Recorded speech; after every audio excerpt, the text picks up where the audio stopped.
This is, I missed day 4 actually.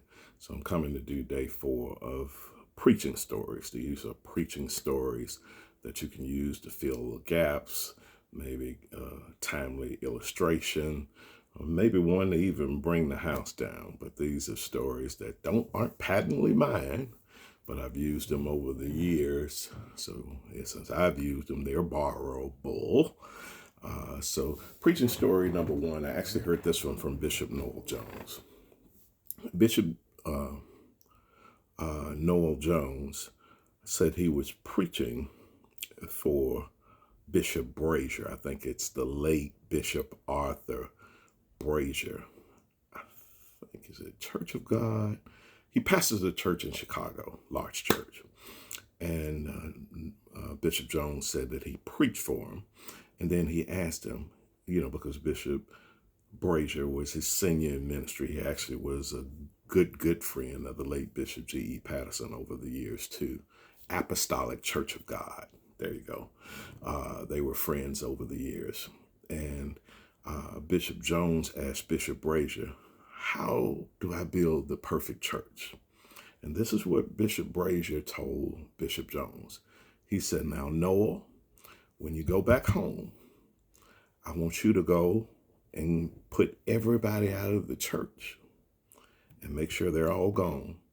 And he said the second thing you need to know is that when you get back there, that you make sure you don't go in. And then when no one's there at all, there you have your perfect church. You can use that one. The second one was, I've heard this one several times, was that a member was leaving the church, and she was saying the deacons aren't deaconing, the missionaries aren't missioning, the preachers aren't preaching, the singers aren't singing. She found all the faults and the things and problems with the people of God that she had. And she went to the pastor, so that's why I'm leaving your church. And the pastor said, well, I want you to do this before you make your final decision to leave. And this doesn't work, then you definitely can leave. He said, I'm going to give you this glass of water. I'm going to fill it to the brim. And I want you to walk all around this church 3 times. And I don't want you to drop any of it. And she did it, as laborious as that could be. And she arrives back to the pastor. I did what you told me. He said, now, did you see what shoes so-and-so was wearing? She said, no. He said, did you see people talking? She said, no. He said, did you see maybe what color dress that somebody was watching? She said, no, I didn't see any of that. I was paying attention to this cup to make sure I didn't drop anything. He said, it's with that same amount of focus. That's the focus you need to deal with the saints. Keep your eyes on the mission, keep your eyes on the purpose, and you won't see anything else. End of that story. That's one you can pull out for them. The last one is a true story about 25, no, probably got to be 30 plus years ago. It was one of these ice storms. Horrible ice storm. Horrible ice storm. It was the stupid ice storm that happened where in Memphis, Tennessee, where you could have a house on one side of the street that didn't have any power on the house, and there's a house across the street that had it. So it was one of the worst ice storms ever.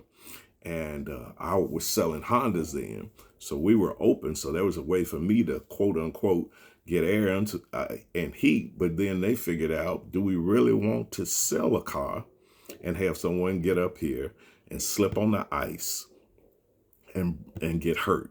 This is the old car business. Now a threat of snow will close some of these new dealerships. But in the old days, it had to be sure enough a problem. So we couldn't go there. People were hanging out at the Mall of Memphis because the Mall of Memphis somehow had power.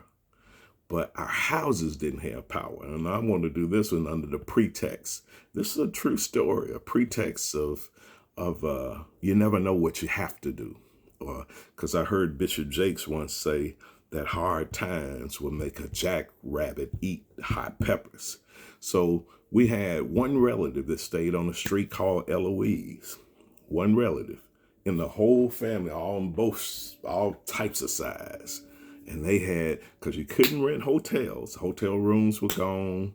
And, everybody was scared about their own stuff. You didn't want to leave your house without any power and abandoned without alarms and nothing working because it was just horrendous. But it got cold enough one day that everybody landed over a particular relatives of mine house. I mean, people who had come from exclusive zip codes, who had bigger homes, who had nicer places. But everybody arrives right back at the hood because that house in the hood, it had power, it had heat. And everybody forsake, we didn't care about being stacked up because you talking about a storefront church, we had a storefront church. The women wasn't caring. The men wasn't caring. All we wanted was heat. You can have a 6-bedroom house, but if it's out there and the power is out, you'd be surprised. All of us, for about 30 people, found a way to live in a small house in South Memphis for the better part of 2 days. So tell somebody, you never know what you have to do. When clutch times come, you got to do what you got to do. 3 stories, 3 preaching stories. Change them, adjust them, make them fit the situation. Day 4. Be blessed.